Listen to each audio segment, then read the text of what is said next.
kwa mu ne Okongwu Dibia na oge ya enwe na nsogbu. Yes, Okongwu Dibia na onye ikuku ha enwe na serious clash. The guy say ajeje nwali na obu na Okongwu Dibia was not paid to sabotage him. Okongwu Dibia ajeje nwali. Okongwu Dibia bịa 3 days ago, 4 days ago, nwa yisi na onwe kwa dibia osuli eme na mfa na ndị mmadụ na-akpọ ya yisi na ọ na-eso dibia eme ji ebe mụrụ mmụọ mmiri afụrụ anya. O si he never did that. Na onwere dibia osuli eme.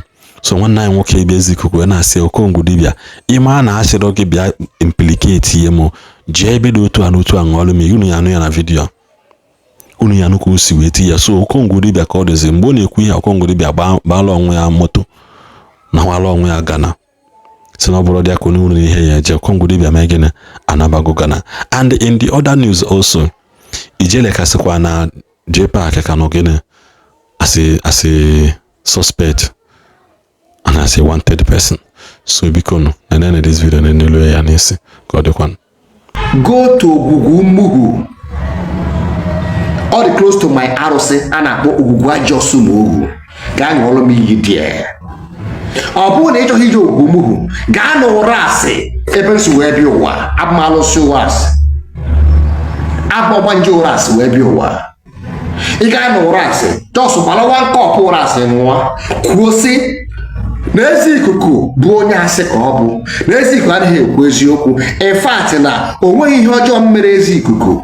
Onwe ebe nsi wee kwujọ Ezeikuku na onye akwụjọlụ m gbara ụra asị wee ṅụọ na I want to talk to you again. Ime the video na Okongwu ila sekara 6 months one mu idiot you mara mu yoras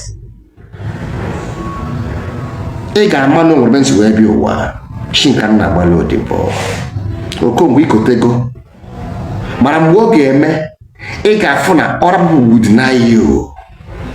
I give you time to change mana ịchọrọ. Now I have blocked you. Why you block one go one? War have started spiritually. Onye ọbụla mkpọ ha na-asị na mmụọ oge nwoke. I have blocked you. Okongwu Dibia enyelu ngo 1 week. Ọ bụrụ na mmụọ bụ Ezeikuku esi na nna atụ asị na ihe na-ekwu abụrụ eziokwu na mmụọ na-ekwu okwu asị, jee ṅụọrọ m iyi n'Ogwugwu Mmuhu ụkpọ.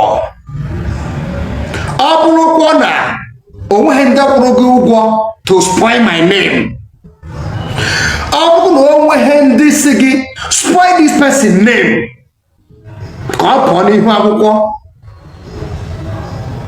ya dịrị gị na mma.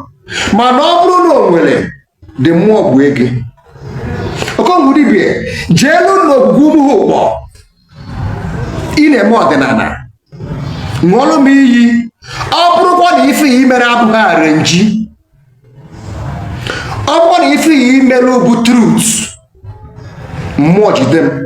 Mana ọ bụrụkwa na ife abụghị arenji, mmụọ tigbue gị, tigbuo ndụ ị ga-adị, tigbuo ndị duru gị ije ana ị ga-aṅụrịla na Ogwugwu Mmuhu gị ga-ejelu m. Ọ bụrụkwa na Ezeikuku na ife nkwuru gbasị iwere ebogide m na nna atụ asị, chọ ka m bịa ka ndị otu gị pịa m ka ha gbagbuo m ka kesi wee bie ka ndị nke ọzọ egbula egbu. Ọmanle onye nwere uche anaghị agba adaka adụrụ azụ maka ịtawa ọnụ egbe. Okongwu Dibia ị bụkwa onye mbụ na mmụọ. Ese ndị si na-ebu dibia ị na-ajụkwa eso ebu na mmụọ. Chere onye ọbụla ịfụrụ ịgba anya wụọ jee paakị iyi ọga na-atụ m egwu. Ọ bụrụzie ngụ nwasị gị try ya. Can you silence the truth? Can you stop me forever? Can you collide with people to frustrate me to stop saying the truth? Answer is no. Okongwu, no matter how you try, your sin now go double. Emma, why? You have sinned against the nature and you have sinned against Ezeikuku. Alụsị nwa. Ị katakata afọ n'onwe ya pụtalụ ruo mgbe banana gaa ṅụọlụ m iyi. Okongwu Dibia ṅụọlụ m iyi na His Excellency Ibezim o mere gị arrest. Ṅụọlụ m iyi na Sir Emeka Ọfọ o mere gị arrest. Ṅụọlụ m iyi na Soludo o mere gị arrest. Ṅụọlụ m iyi na Eme Akayi o mere gị arrest. Ọ bụ ha na mmadụ fo emeghe gị arrest. Other thing begini arrange email onwe gị. Okongwu Dibia ị ga-ata afụfụ. Ịtakata afụ na wee pụtalụ ị ga-atakata afụfụ. Ụmụ ịnwụrụ anwụ ga na-ata afụfụ na-ayọ ego biskit ha ma mfụnata. A sị gị na onye mbụlọ na ha afụ ife and before 1 year Okongwu ị ga-ebute ọya ga-abụ ibute. Save this video mmụọ na-ekwa bụ mmụọ.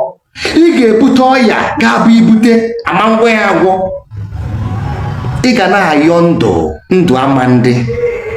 Ị ga na-ayọ ife ọma ime ọma mme. Ikwujọrọ onye chie na-agbala ọgụ. Ikwujọrọ onye chie ka ji alụ ọrụ. More people are sharing my false information. Number onye ọjọọ. More you are getting more pain. Suffer ị ga suffer n'ụwa. Ịma nwa ọsịsọ mana ị ga-atagide afụfụ ụwa ajụ gị. These people now you want to gather. They will still reject you and wagadịghị ka Congo. Ị ga-ama na o nwere echi na-agbala ọgụ. My friend Ezeikuku, go and mark my word. Before 1 year, I will return home as a celebrity. All these people are talking now want to celebrate me. Go and mark my word. I'm not in exile. Nobody map me wanted.